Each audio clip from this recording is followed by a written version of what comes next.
Welcome back to another video. Let's talk Atari joysticks.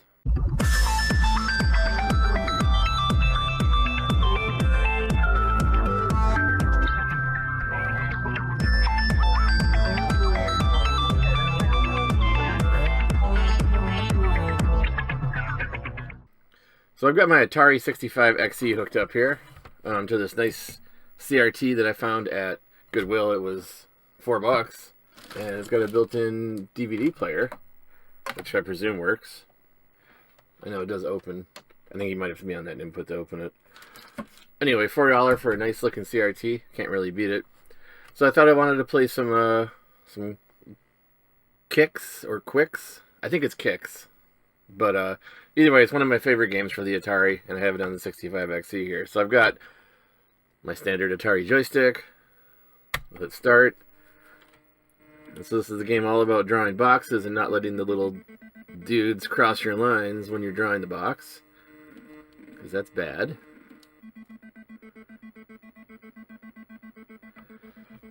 So, it's a great game, but I'm having some trouble with this joystick. I've found that left doesn't always work.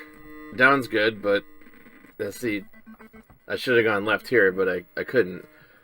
So I thought there are some solutions out there. So I've got a previous video I made where I took one of the joysticks apart and did a little bit of maintenance on it, and it worked great, and I still have it, and that one's working good.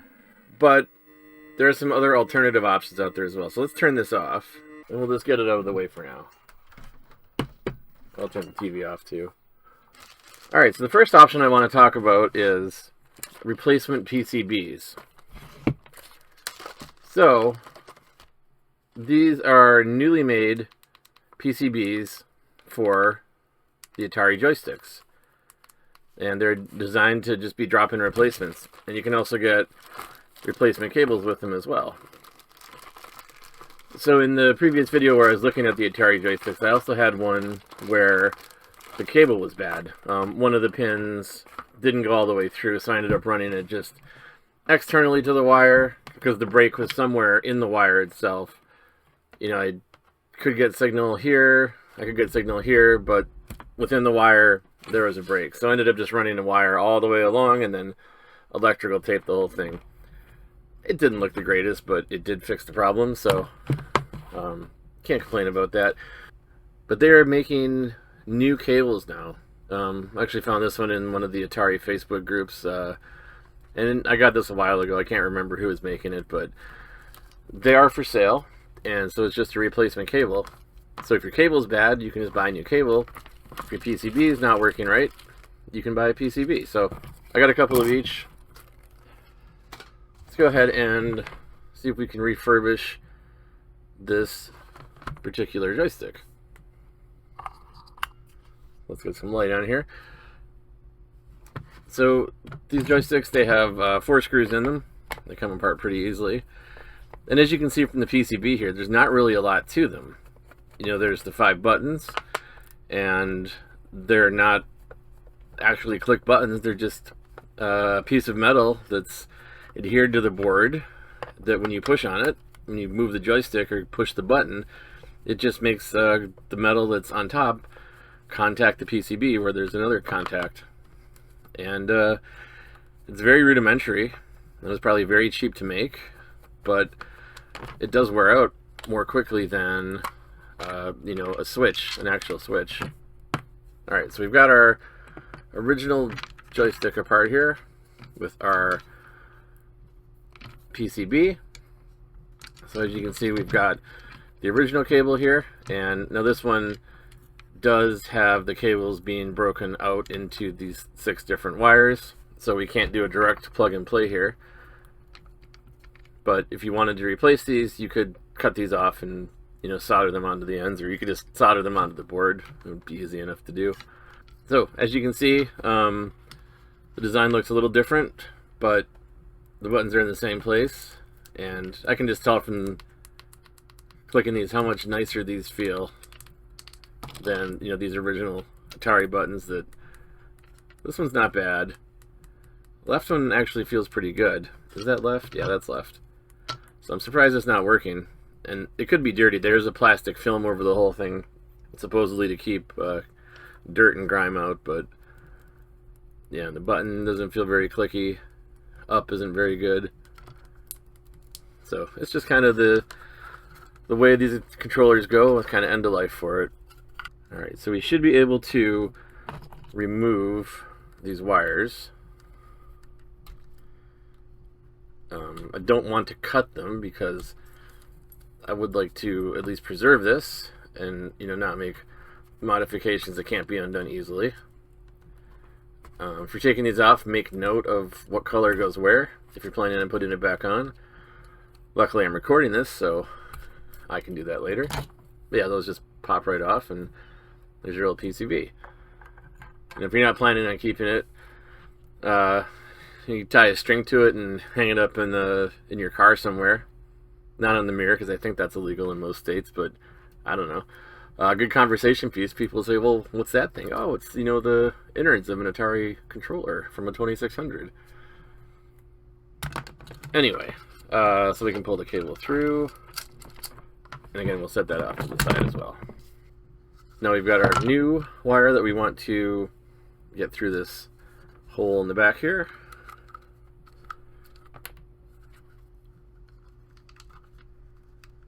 So just kind of fish the end through. And now this one has a strain relief as well. So we'll want to push it up and then pull it down. So these were designed to be replaceable from the factory, and that's not anything to do with the new part, but the new part does have the strain relief, so you can get it in there without having to worry about ripping it out later when you're, you know, playing a game of Pong or something. So we'll plug it into our board, and then we can just set our board in here in the correct orientation.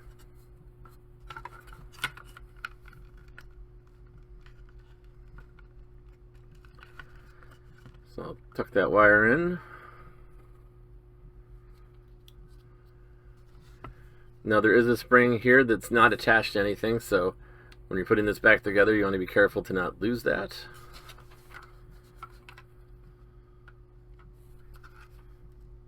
I'll try my best here to keep everything in one piece as I put it back together.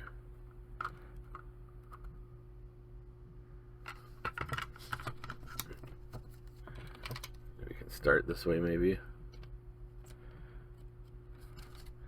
Yeah, so I think that's probably going to be easier. And we'll just kind of hold that down, wrap the cable around, and then close it in there. Alright. I've got my cable sticking out a little bit. We don't want that. Let's see if we can't tuck that in there just a little better. There we go. Alright. So as a quick and easy transplant, and then we can put our 4 screws back.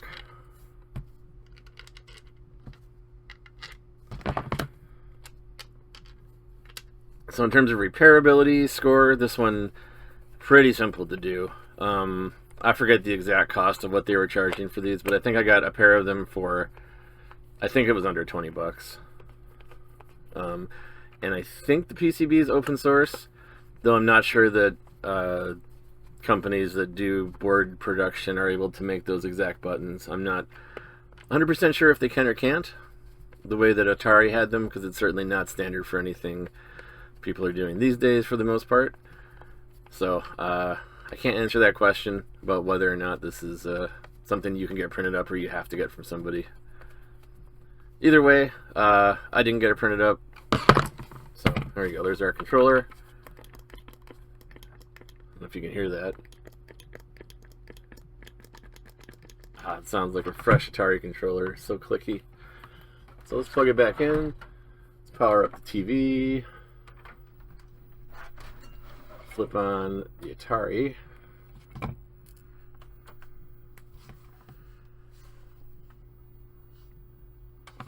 We'll change our input back to AV. And let's hit start. Oh yeah, that is 100 times better. This is so much more easy to control. This is great. Alright, so I would say this controller is 100% fixed. Now, there are other problems with these controllers too, so this one is actually in really good shape. The rubber boot's got some dust in it, but, overall, it's in pretty good shape still. Some of the other controllers I have are in far worse shape. The stick is missing, the rubber boot's kind of broken and not present, but this one was in good enough shape that I thought it'd be good to just get it back in working order. Alright, so that's one option you have for Atari joysticks. And then, let's turn the sound down on this TV here so you can hear me. And then there's this, the Trooper from Hyperkin. So this is for the Atari 2600, which of course also works on the 65XE as well as other Atari models. I think this is, what, 20 to 25 bucks, for just one of them. And whenever I see these replacement PCBs being sold on Facebook, there's always a bunch of people commenting saying, why would you do that? Just get one of these instead. This is so much better. So I've never actually used one of these. I've had this sitting around for months now. So I'm, attempting to make this video, but I thought this would be a good time to try it. So we've got the repaired joystick that still looks factory fresh. Well, yeah, it's dusty and used, but feels factory fresh. And we've got this one, which actually is factory fresh. So let's go ahead and unbox this, see what we're dealing with inside here. I got this one on Amazon. I don't know who else sells them, but Amazon, at least in the States, definitely sells them.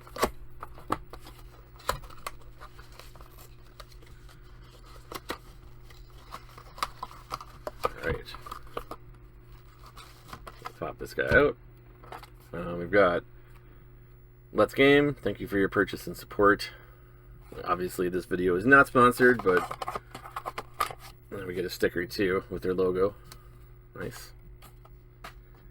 Alright, and then we have the privilege of unwrapping something new for an Atari, which you don't get to do all that often. Now, I believe there's also a wireless model available. I didn't go for the wireless one because that just doesn't feel right to me playing wirelessly on an Atari. Alright, so we've got the cable here. This might be longer than the original. Let's fish that out and compare. Yeah, I think it is quite a bit longer, so we'll just do them side by side here, kind of loop them back. Yeah, so the original one goes to about here. So we get an extra, geez, I don't know, probably 5 feet, which isn't too bad. The original controllers were a little short. So looking at this thing, it's got this fake wood grain veneer on here. It does have the extra button, some padded feet, so it doesn't slide around when you're playing. The original had padded feet too, but their rubber is kind of dried out. Slides much more than this one. So just like the original, it's got the is it a hexagonal stick? So I noticed on the original the hexagonal stick is not exactly lined up, and I noticed on this new one it's not exactly lined up either. It's twisted just a little bit, and I think you can unscrew it on this one. Yeah, so replaceable.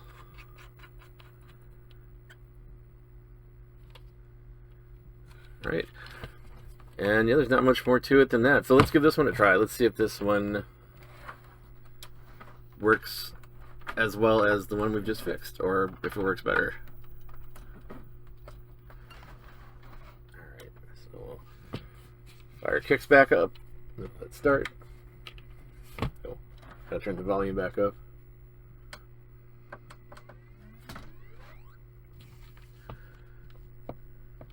Alright, we'll just hit reset and start. Well, it's not clicky, it's a silent joystick. So the replacement's very clicky. But this one is just completely silent. I don't know if you can hear that.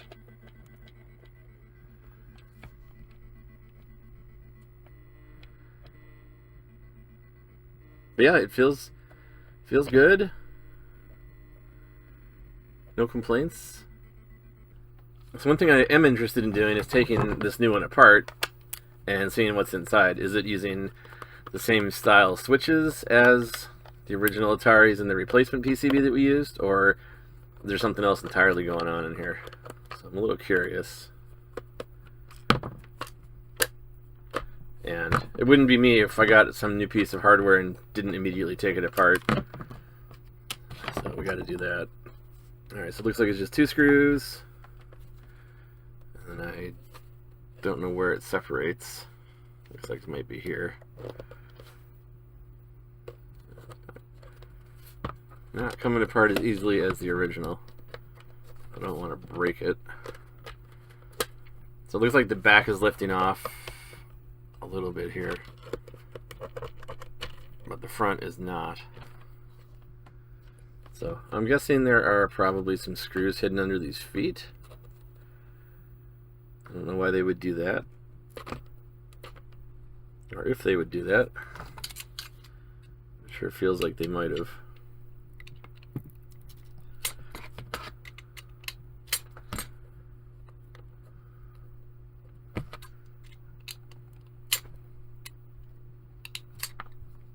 Yep, and they did.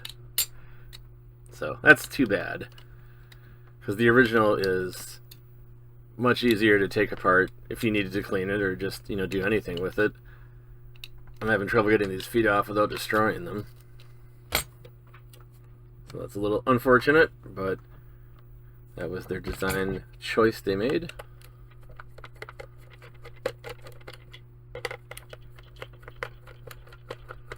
Alright, so inside, let's see if we can get this open now. There we go. Alright, so the buttons have fallen. I'll just put those back in there. Ah, get back here.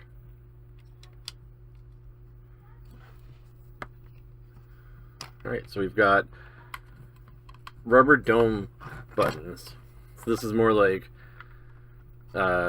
cheap keyboards. So instead of having metal touching metal, we've got the carbon, I think it's carbon, rubber domes that push down to make connections between these two different traces. So very standard. This is a very modern approach to it. Is it great? A lot of people really like clicky keyboards, so maybe not, and obviously it's not clicky. And it's interesting how this isn't really secured. Just kind of sits there. I bet it gets secured into here. Yeah, okay. That makes more sense. Okay, I lost my things again. I don't know if these are supposed to just sit here if they kind of go in. The one didn't fall out, but the other one did. So I think they just kind of sit there. They don't actually go in. Alright, so I guess I'm not super surprised that's how they made it. You can see this looks like it was hand soldered. This doesn't look like it was wave soldered or machine soldered. I can see not the best soldering job in the world. There's an extra solder blob here on the PCB. It's not going to cause us any issues, but the quality isn't maybe as great as you'd expect for what they're charging for it, but you know, it does work, so can't complain too much. And I can't get this to stay in here. Come on. Alright. So we'll put it back together.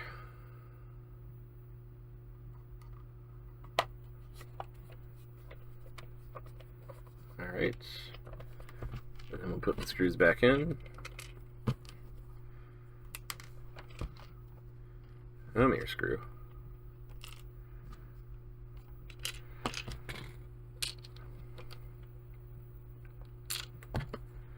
So we'll screw this one back together. Yeah, build quality is a little interesting on these. It's funny that it was cheaper to have somebody in a factory hand solder that than to do any sort of automation, but I suppose that's how life is, at least under our current trade status. And then we'll put these feet back, which unfortunately are a little damaged now, but it is what it is. Alright, there we go. Alright, so these are the 3 controllers. This one is just bone stock. Has the original Atari board in it. Looks like this. and it's mushy. Doesn't work super well. This is the one I haven't repaired, haven't done anything with, just completely stock. Not great. Here's the Trooper from Hyperkin. It seems to work very well. It's pretty fluid. It feels good, and it's silent other than, you know, just the plastic moving. And here is the one where we've replaced the PCB with a modern recreation, and it is very clicky. It's very satisfying to use, and we still get that rubber squeak from the original rubber. So which one do I like best? That's a great question. There's no doubt this one is very well engineered. You know, it's not like some cheap piece of crap you get from AliExpress. I think it's definitely worth the money. I do like it quite a bit. However, I really like having the original look and having an original controller as part of the retro system. I know a lot of people are mixing and matching things. I try to keep things as stock as possible, with the exception of hard drives for computers, because hard drives are just too hard to keep going, so I use Blue Scuzzies and other things like that. But trying to keep things stock, I really like. So I like the look of having the original controller, but having upgraded electronics in it. Not really upgraded electronics, but an upgraded PCB. You know, this one's just worn out. Lived a good life, hopefully, but I think it's just going to be a memento now. So anyway, hope you enjoyed. And if you have any questions or comments, or have used any of these, or if you've used the wireless one or any other Atari controllers, let me know in the comments. Be more than happy to try some more of these out, because I've got a bunch of Atari systems. Alright, well, thanks for watching, and we'll catch you in the next video. Hi guys! Make sure to like and subscribe, and watch more of our videos later. Bye!